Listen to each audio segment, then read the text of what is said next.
Hi hello welcome back to the Indian 7 YouTube channel. അപ്പോൾ നമ്മളിപ്പോൾ എങ്ങോട്ടേക്കാണ് പോകുന്നതെന്ന് വെച്ചിട്ടുണ്ടെങ്കിൽ മെയിനായിട്ട് കണ്ണൂരിൽ ഞങ്ങൾക്കൊരു കുർത്ത മേടിക്കണമായിരുന്നു. പക്ഷേ ഞങ്ങൾ ഉദ്ദേശിച്ചെന്ന കുർത്ത കിട്ടിയില്ല. അതിന് പകരം കണ്ണൂരിന് പിസ്സ വേണമെന്ന് കണ്ണു എപ്പോഴും പറയുമായിരുന്നു. അങ്ങനെ ഞങ്ങൾ പിസ്സ വാങ്ങാനായിട്ട് കൊട്ടിയത്ത് പുതുതായിട്ട് തുടങ്ങിയ ഒരു മോളുണ്ട്, അവിടെയാണ് പോയിട്ടുണ്ടായിരുന്നത്. അവിടെ പോകുന്ന കൂട്ടത്തിൽ താഴെ ഫ്രൂട്ട്സ് കണ്ണൂരിന് കുറച്ച് ഫ്രൂട്ട്സ് മേടിക്കാമെന്ന് വിചാരിച്ച് താഴെ ഹൈപ്പർ മാർക്കറ്റിൽ കയറിയിട്ടുണ്ടായിരുന്നു. അങ്ങനെ ഫ്രൂട്ട് മേടിച്ച് ഞങ്ങൾ നേരെ മേളിൽ ചെന്ന് കണ്ണൂരിന് ഈ ഒരു പിസ്സ നല്ല സൂപ്പർ പിസ്സയായിരുന്നു കേട്ടോ.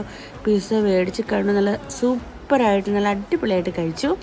അങ്ങനെ കണ്ണൂരിന് ഭയങ്കര ആഗ്രഹമായിരുന്നു പിസ്സ കഴിക്കണം ഭയങ്കര ഇഷ്ടമായിരുന്നു. ആദ്യം ഫസ്റ്റ് ടൈം അല്ല കണ്ണു കഴിക്കുന്നത്, എന്നാലും കണ്ണുവിന് ഭയങ്കര ആഗ്രഹമായിരുന്നു. അങ്ങനെ നമ്മൾ ഹാപ്പി ആയിട്ട് ഒരു പിസ്സയൊക്കെ മേടിച്ചു കൊടുത്ത് ഞങ്ങൾ ചില്ലായിട്ട് തിരിച്ചു വന്നു. അപ്പോൾ വീഡിയോ ഇത്രയേ ഉള്ളൂ. ഇഷ്ടമായ നിങ്ങൾ ലൈക്ക് ചെയ്യുക, ഷെയർ ചെയ്യുക, സബ്സ്ക്രൈബ് ചെയ്യുക, ബെല്ലൈക്കൻ ക്ലിക്ക് ചെയ്യാൻ മറക്കരുത്. Love you.